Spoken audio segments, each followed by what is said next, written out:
Well, watching that, you just can't help but share in the joy of protesters in the Tahrir Square upon learning Egyptian President Mubarak has stepped down. The military now in control of that country. Protests have now turned to celebration, but the country not out of the clear yet. And joining us now is Dr. Zuhdi Jasser, a regular contributor here to the show, president and founder of the American Islamic Forum for Democracy. Thank you for being with us this morning, Dr. Jasser. It's nice to be with you. Thanks for having me. Yes, it's a new day, but a big uncertainty yet, especially when you wonder, so who's really at power? The military leading the way, but Vice President Omar Suleiman taking over. But he's known just to be in the old regime. So how does this all play a role, and what changes are we really going to see? Well, if you look at the fossilized architecture of the dictators and kleptocrats and monarchs of the Middle East, what has happened and what the courageous millions of Egyptians have done is really tectonic movements to get a president, a self-important president who thinks he is Egypt, to leave. Having said that, the reality is nothing much has changed yet. You actually have somebody even more evil than Mubarak, who's basically the head of the intelligence. As my family can attest, when we escaped, my parents escaped Syria, the head of the intelligence service is known as the most evil person in the country, who has connections into every family, every neighborhood. I mean, he knows what's going on. So what's going to happen now is they're going to give the illusion of change, when in fact they're going to go in and start cleaning up people that have started these. And I don't think people are going to leave the square. They're going to stay there until the entire NDP, the National Democratic Party apparatus, leaves and the Constitution shredded, because that's really what they're looking for, is true transformation. And right now, all you've seen is changing of the chairs on the deck of the Titanic. And as long as the people don't change, as long as Western media continues to focus on what's happening, the people will be safe. Once we turn our attention and we don't pay attention to those liberators, they will start doing what they used to doing as a police state. And there's a couple options moving forward, at least according to their constitution. One of those being that they replace or have an open election within the next 60 days. Is that even possible? Or do they just throw out the whole constitution and move on from here? Well, their constitution is meaningless. I mean, it's always been meaningless. It's a piece of paper. That country and the leadership has done what they want. It's ruled by the iron fist, and people are jailed and killed and murdered and disappeared without anybody knowing what's going on. That's the way the Mubarak administration and every other dictatorship in the Middle East has operated. So things have changed. What's happening, the people have frozen that country, and they're going to continue to operate in a way until they have transformation and a new leadership. I know we're looking for that quick solution for a new leader to arise. There isn't one. There's going to be an organic change, and we're going to have to get a foreign... where's the UN been, by the way? They've sort of been asleep. We need to get a foreign force in there to just show that, help them with transformation. And look at the Eastern Bloc countries. That transformed from Soviet control, and it did not happen overnight. We had an infrastructure that we helped build in those countries, in Poland, Czechoslovakia, Romania, when those dictators fell.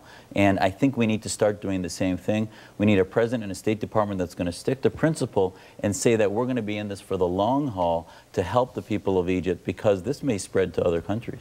Speaking of other countries, I want to know, does the revolution in Egypt affect what's happening in Yemen and Algeria right now, where they're seeing similar protests in their capitals to overturn their presidents and, calling for their presidents to step down? Will it have an effect? It really does, because remember, this is all one common language and a very similar culture of Arabic culture that has... This is why Jamal Abdel Nasser, who started the dictatorships in the 50s and 60s in Egypt, spread his contagion of thugocracy into the rest of the Middle East.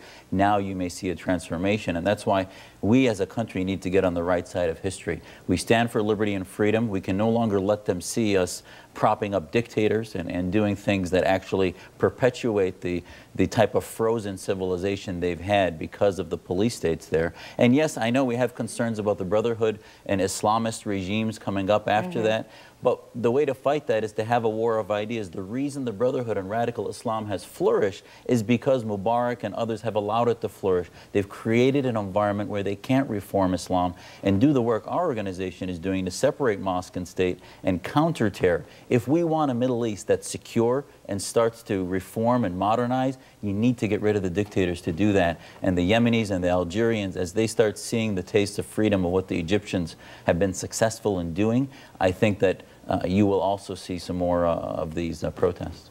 Where will the next leader come from? Will it come from the military council that seems to be in power now? Do you think somebody will rise from there?